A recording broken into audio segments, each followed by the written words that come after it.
Bismillahirrahmanirrahim. Alhamdulillahi Rabbil alamin. As-salatu was-salamu ala Muhammadin va ala alihi va ashabihi ajma'in. Amma ba'd. Assalomu alaykum va rahmatullohi va barakatuh. Oxir zamonning kichik alomatlari haqida olib borayotgan darsimizda davom etkazamiz. Oxir zamon yaqin bo'lganda sodir bo'ladigan kichik alomatlarning yana bittasi ilmning ko'tarilishi. Ilmning ko'tarilishi bu birdaniga ilm yo'q bo'lib qolmaydi. Rasululloh sollallohu alayhi vasallam aytadilar, Alloh subhanahu va taolo ilmni birdaniga ko'tarib olib qo'ymaydi, balki olimlarni ketkizishligi bilan ilmni olib qo'yadi.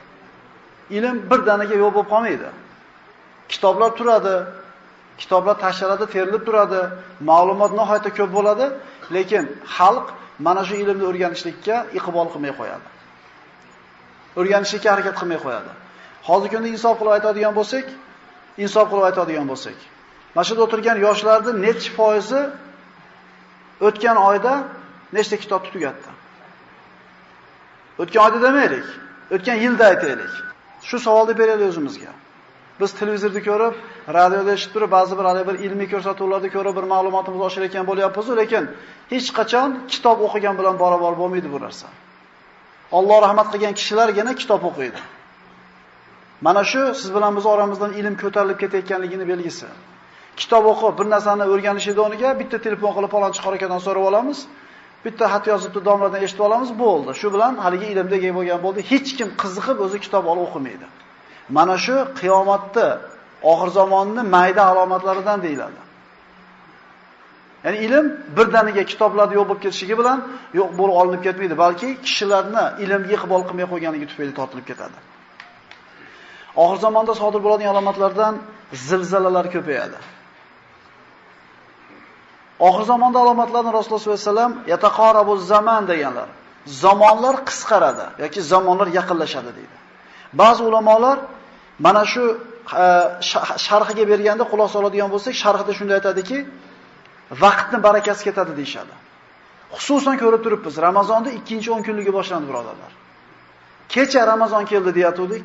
Kecha bir hafta bo'pti deyatuvdik. Mana bugun 2-10 kunlik boshlandi deyapmiz. Birodarlar, his qilyapsizlarmi vaqt o'tayotganligini? Biz nimaga Ramazonda 10 kun o'tganligini hozir aytyapmiz. Chunki sanaymizda Ramazonni 5-kuni, 6-kuni deb. Endi bunaqa oydan qanchasi, bunaqa yildan qanchasi o'tib ketyapti. Uylanganlar qaranglar, necha yil bo'ldi o'tgan uylanganlarga. Uylanmaganlar qaranglarda, maktabda qachon birinchi marta ostonasini oxlab o'tganlarga. Vaqtni qisqarishi mana shu zamon vaqtdan baraka ketishligini bitta. Hozir peshingacha bir ish qilsangiz ulgudingiz, agar peshin bo'ldimi shu bilan kun tugadi. Kattalarimiz aytsin, bolalik paytini eslasa, ertalab turib molini qo'yini haydab tolaga boqib kelib, yana allaqancha ishini qilib, kechki paytga borganda ham bir vaqt oshib qolar edi. Hozirgi kunda ulgurmayapmiz. Vaholanki avvalgilar e'tibor beringlar. Eskilar to'y qilgan paytda piyada yurib, hamma qarindoshlarnikini aylanib kelgan, birortasi qolmagan, ulgigan hammasiga. Hozir bo'lsa telefon bor, mashina bor, hamma yo'q bor, yana ulgurmayapmiz. Nimani belgisi shu? Oxir zamonning belgisi vaqtdan barakani ketishligi. Yana ba'zi bir olimlar esa mana shu 24 soat, 18 soat yoki 16 soatga qisqarib qoladi deganlar ham bor ekan sharh berganlar ichida. Ya'ni 24 soat, bundan 1000 yil burun 24 soat deylik, hozirga kelib turib o'sha paytda 18 yoki 16 soatga yaqin bo'lib qoladi degan sharhlar ham bor ekan. Yana zamonaviy olimlarning bergan sharhida esa vaqtni qisqarishidan maqsad uzoq masofaga uzoq vaqt talab qilinmay qo'yadi. Ya'ni hajga borib kelgan 6 oy vaqt ketgan bo'lsa, avval piyoda yoki otda. Hozir ma'lum bir haftalar ichida borib kelinyapti. Yoki bir xabarni boshqa bir mamlakatga yetkazishlikka 10 kun vaqt ketsa, hozir bir necha sekund o'zi yetyapti. Vaqt qisqaradi degan so'zni mana shunday bir sharhlarni ulamolarimiz keltirib o'tadi. Oxir zamonda alomatlaridan fitnalar ko'payadi, harj ko'payadi. Harj bu qotillik. Mana kechagi suhbatimizda bu narsa haqida to'liq aytib bergan bo'ldik. Oxir zamonda alomatlarini Rasululloh sollallohu alayhi vasallam aytadilar, bu sahih hadislar. Oralaringizda mol dunyo ko'payadi. Mol egasi uning sadaqasini qabul qiladigan kishini izlab g'am chekadi. Ya'ni mol dunyo shunday ko'p bo'ladiki, sadaqa oladigan yoki zakot oladigan odamni istab topishlik amri mahol bo'lib qoladi. Bu bo'ldimi, bo'lmadimi? Nima deysizlar? Biz o'zimizni islomimizni tarixini o'qimaganligimiz uchun nima turibmiz? Agar o'qigan bo'lganimizda aytardik, ha, bu bo'lgan. Umar ibn Abdulaziz davrida zakot oladigan odam qolmagan. Odamlar do'ppisiga tillasini solib, qaysi odam kambag'al ekan deb istab yurgan. Biz tariximizni bilmay, shunday bir zamoni saodat bo'lganki, birodarlar, payg'ambar sollallohu alayhi vasallam asridan keyin mana Umar ibn Abdulaziz bor yo'g'i 2 yil 4 oy xalifa bo'lgan. Umar ibn Hattobning zurriyotidan bo'lgan bu kishi. Lekin adolat bilan hukm yurgizgan podshohga Alloh taolo raiyat uchun qanday barakot to'kib qo'ydi. 2 yil 4 oy podshohlik qildi, xalifalik qildi, barakot shunday yog'ilib ketdi. Zakot oladigan, sadaqa oladigan odam qolmadi. Bu bo'lib o'tdi bu. Bu alomati bo'lganiga 1000 yil bo'lyapti, birodarlar. O qachon kelar ekan o'sha davr? Zo'r bo'lsa kerak, hamma boy bo'lsa deb kutmaylik. Bo'ldi bu narsa. Ayni biz ummat ustida bo'ldi. Nabiy sollallohu alayhi vasallamdan boshqa hadislarda keladi, bir kishi boshqa kishining oldiga borib sadaqasini bersa, u agar kecha kelganingizda qabul qilar edim, bugungi ehtiyojim yo'q deb javob beradi deydi. Bu aynan ana shu Umar ibn Abdulaziz zamonlarida bo'lgan ishlar. Bu alomat bo'lib bo'lganiga 1000 yildan o'tdi. Rasululloh sallallohu alayhi vasallam oxir zamonda alomatlarni sanab o'tar ekan, antara khufatal uratal alata ri'a ash-sha'i yatatawaluna fil bunyan. Jibril alayhissalom notanish odam suratida kelib payg'ambarimiz oldiga o'tirdi, mashhur hadis. Iymon haqida, islom haqida, ihson haqida so'radi, payg'ambar alayhissalom javob berdi. So'ngra Jibril aytdi, qiyomat haqida gapirib bering dedi. Payg'ambarimiz bu inson ko'rinishida o'tirgan ro'parasidagi Jibrilga sizdan men ko'p bilmayman dedi. Unda uning alomatlari haqida aytib bering deganida alomatlardan shuni sanadiki, yalang oyoq, yalang'och, notayin qo'y boqarlar binolarni musobaqaga bir-biridan kim o'zlariga baland soladi dedi. Ya Rasululloh, bu yalang oyoq, yalang bosh, betayin cho'ponlar kim deganda arablar deydi. Mana Dubayda qarang, boshqa arab mamlakatlarini qarang, ana shu baland binolarda solishida musobaqa o'ynayapti. Bizda yo'q unaqa binolar. Payg'ambar sollallohu alayhi vasallam ayni nima deb javob beryapti? Arablar deyapti. Bo'lyaptimi? Birodarlar, oxir zamon haqida aytilgan alomatlarning maydalari, ya'ni kichik alomatlari qoyim bo'ldi, kattalariga qoldi faqat. Endi Alloh saqlasin, kattalardan bittasi boshlasa zohir bo'lishlaydi. Qolgani xuddi tasbehda ipini uzib qo'ysangiz, birinikidan ikkinchisi shotirab tushib ketgandek, birini quvib ikkinchisi keladi.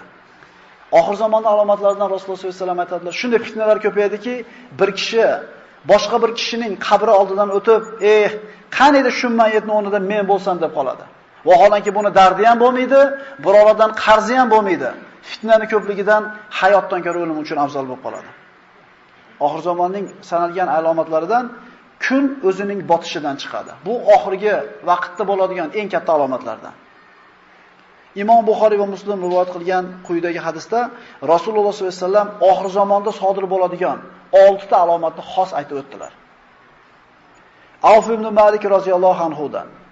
Biz Nabiy sallallohu alayhi vasallam bilan Tabuk g'azotida birga edik. U zotning oldiga kelganimda, u zot teridan tikilgan kapan ichida o'tirardi.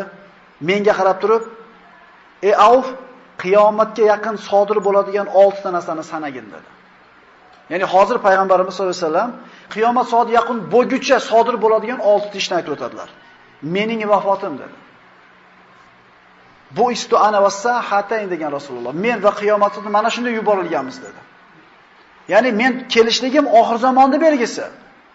Endi vafotim oxir zamonning yana yaqinlashganligining belgisi. Ikkinchi belgi Baytul Maqdisning fath qilinishi. Baytul Maqdis Quddus yoki Yerusalim. Umar ibn Hattob davrida fath qilindi. Payg'ambarimiz aytgan u bashorat ham amalga oshdi. Ikkinchisi ham bo'ldi. So'ngra sizlarni oralaringizda nochor qo'ylarni o'lim olib ketgandek bo'ladigan katta o'lim. Bu Umar ibn Hattob davrida Amvos vabosi deyiladi. Shunday bir vabo keldiki, bu musulmon ummatining ustiga juda ko'pchilik kishi qirilib ketdi. Bu aytgan payg'ambarimizning alomati ham zohir bo'ldi. To'rtinchisi, mol ko'payadi. Bir kishiga 100 dinor berilsa, yana norozi bo'lib g'azablanadi. Bu yerda aytilgan 100 dinor 100 oltin dinori bo'ladi. Ya'ni moli dunyoda ko'payib ketishiga, oltindan narxi pastlab ketishiga ishoraki, 100 dinor oltin olgan kishi oz deb turib norozi bo'lib ketadi.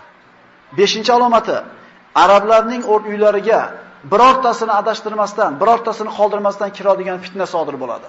Bu mana o'tgan safargi darsimizda aytdik, sahobalar o'rtasida bo'lgan fitna. Sahobalar va tobiinlar o'rtasida bo'lgan fitnaki 70 ming odam bunda vafot topdi. Payg'ambarimiz aytgan bu alomat ham sodir bo'ldi. 6-alomati. So'ngra sizlar va Banu Asfar o'rtasida tinchlik sulhi bo'ladi. Ya'ni Banu Asfar deb turib, mana sharqda Banu Asfar deb Yevropa nazarda tutiladi. Musulmonlar bilan Banu Asfar Yevropaliklar sulhga kelishadi deydi. Oxir zamon alomatlaridan Payg'ambar sollallohu alayhi vasallam oyning yorilishini aytib berganlar. Iqtarabatis sa'atu wa inshaqqal qamar va in yaraw ayatan yuridu va yaqulu sihrun mustamir. Bu Payg'ambar sollallohu alayhi vasallam zamonida bo'ldi. Qiyomat soati yaqinlashib qoldi va oy ham bo'lindi. Agar ular biron oyat mo'jiza ko'rsalar, yuz o'girurlar va bu har doimgidek sehr-ku derlar. Hijoz olovi. Bu Payg'ambar sollallohu alayhi vasallam oxir zamonga yaqin sodir bo'ladigan ishlar ichida aytgan eng ochiq alomatlar. Nabiy sollallohu alayhi vasallam aytganlar: "La taqumus sa'a hatta takhruja narun bi ardil Hijaz tudhi'u biha laha tuzi'u laha a'naqul ibili bi Busra." Hijoz yerlaridan Busrodagi tuyalarni bo'ynini yoritadigan darajada ulkan bir olov chiqmasdan qiyomat qoyim bo'lmaydi. Hijoz bu Arabiston yerlari. Arab yarimoroli bormi? Mana shu Arab Hijoz yeridan shunday bir o't chiqadiki, Shomda turgan tuyalarni bo'yniga yorg'i tushadi deydi. O'ylab ko'ringlar, bu o't Madinadan chiqqan birodarlar. Madina qayerda? Shom bilan Hijoz o'rtasidagi chegara bo'lgan Busro qayerda? Mana payg'ambarimizning tarixini o'qigan odamlar bo'lsa, payg'ambarimiz sollallohu alayhi vasallam 12 yasharida amakisi Abu Talib bilan Shomga tijorat safariga chiqadi. Shunda Busro degan joyda Buxayro ismli rohib qaytarib yuboradi. Shomning eshigi u yer. O'rtada necha ming kilometr joydagi masofaga Hijozdan chiqqan o'tni yorg'i tushadi dedi. Bu bo'lib o'tdi birodarlar. 654-hijriy yilda.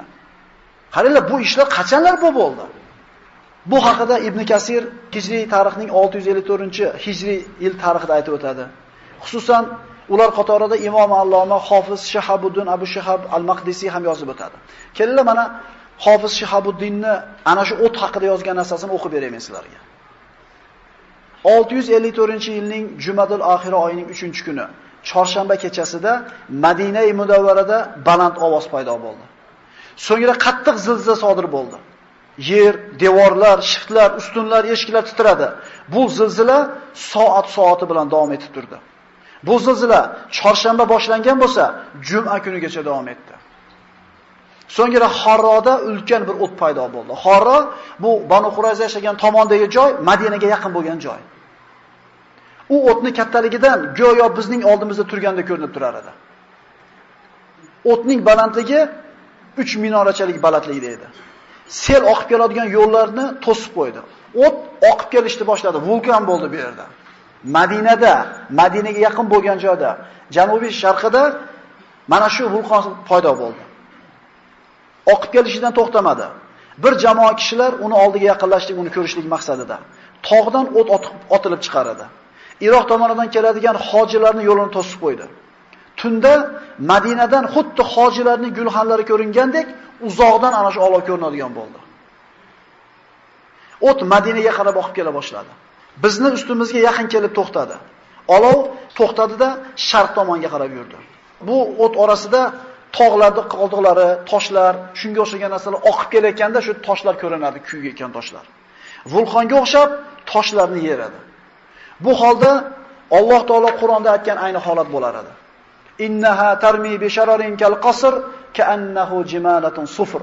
Darvoqi dedi Alloh taolo, u jahannam har tomonga, har biri qasrdek, xuddi sariq tuyalarga o'xshagan uchqunlarni otib turur. Xuddi shu narsa bo'ldi bizda deydi. Men bu maktubimni 654-yilning Rajab oyida payshanba kuni yozayotganimda bir oy o'tdi o'rtadan. Hali olov to'xtamagan edi. Bu vulqon bir oy oqdi. Bir oy oqdi. Bu o'tni Yambo ahli ham ko'rdi. O'zlarining qozilarini Madinaga xabar olib kelishlik uchun yuborishdi. U Madinaga kelib, ko'rib holatni, o'zini aqliga borib bu bo'layotgan ishlarni ta'riflashlikka tili ojiz bo'ldi. Shuningdek, Shomda yashagan Ibn Sha'na degan kishi ham yozadi. Biz deydi Damashqda turganimizda quyosh tutilishi bo'ldi. Bir oy Madinada oqqan bu vulqonni tutuni shunday bir osmonni qopladiki, Siriya Damashq mana bilasizlar. Ana shu Siriyaning ustiga shunday tutun borganligidan quyosh tutilishi bo'ldi. Ortidan oy tutilishi bo'ldi. Quyosh tutilib nurli pasaygan paytda xuddi quyoshga tutun qoplab kusuf deyiladi mana. Quyosh tutilib qolgan paytda o'tni yorug'i tushganligidan devorda o'tni aksi ko'rinardi deydi. Quyosh to'silib qoldi, lekin u o'tni yorug'i kelib turdi. Bu qanaqa katta o't edi? Olov osmonga baland ko'tarildi. U xuddi qal'aga o'xshar edi. Olov kattalashdi. Odamlar qo'rqib Masjidun Nabaviyga qarab borishdi. Boshlarida kiyimlarni yechib, o'zlarini e'tirof qilishib, gunohkorliklarini Alloh taolaga istig'for aytishdi. Ayollar, yosh bolalar uylaridan chiqib, Alloh taolaga xolis duolar qildilar. Olovning qizil rangi butun osmonni qopladi. Odamlar kunduzi go'yo oy yorug'ida turgandek edilar. Kunduzgi holat oy yorug'ida turgandek turar edi. Nimadan? Tutunning ko'pligidan, osmon qoplanganidan. Odamlar halok bo'lishlariga ishondilar. Shu kecha odamlarning hammasi masjidda qoldi. Kimisi Qur'on o'qigan, tasbih, takbir aytgan, ruku, sajda qilgan, duo qilgan holda tong ottirdilar. Qilingan tavba tazarrurlar sabab o't ortiga qaytdi, pasaya boshladi. Shu zamonda yashab o'tgan ulug' olimlarimizdan Imom Navoiy aytadiki, 654-yil, ya'ni bizning zamonamizda Madinada bir olov paydo bo'ldi. Bu buyuk olov edi. Madinaning janubi sharqida. Menga Madina ahlidan bo'lgan bir kishi xabarini berdi. Sadaqa Rasululloh sallallohu alayhi vasallam. Rasululloh sallallohu alayhi vasallamdan keyin mana hijratning 654-yilida mana shu payg'ambarimiz aytgan alomat zohir bo'ldi. La taqumus sa'a hatta takhruju narun bi ardi Hijaz tudhi'u laha a'naqul ibli bi Busra. Buxoriy rivoyati. Hijoz yerlaridan Busrodagi tuyalarning bo'yinlarini yoritadigan darajada ulkan bir olov chiqmasdan avval qiyomat qoyim bo'lmaydi. Mana bir qancha mayda, kichik alomatlarini o'qigan bo'ldik. Qaysinisi bo'lmadi? Birodarlar, bu bo'ldi emas. Mana inshaalloh ertaga o'sha kichik alomatlarning bir qismini o'qiymiz. 2 yoki 3 darsda kichik alomatlarni tugatamiz, keyin katta alomatlarga o'tamiz. Katta alomatlarigina qoldi. Ko'zimizni katta ochaylik. Butun koinotni ontar-to'ntar qilib tashlaydigan qiyomatning qachon bo'lishi bizga qiziq bo'lmasin. Chunki uyqu kichik o'lim bo'lsa, insonning haqiqiy o'limi kichik qiyomat deyiladi. Har bitta odamning ruhi og'zidan chiqishligi bilan u uchun qiyomat boshlanadi. Alloh subhanahu va taolo ibrat oladigan bandalar qilgan bo'lsin. Assalomu alaykum va rahmatullohi va barakatuh.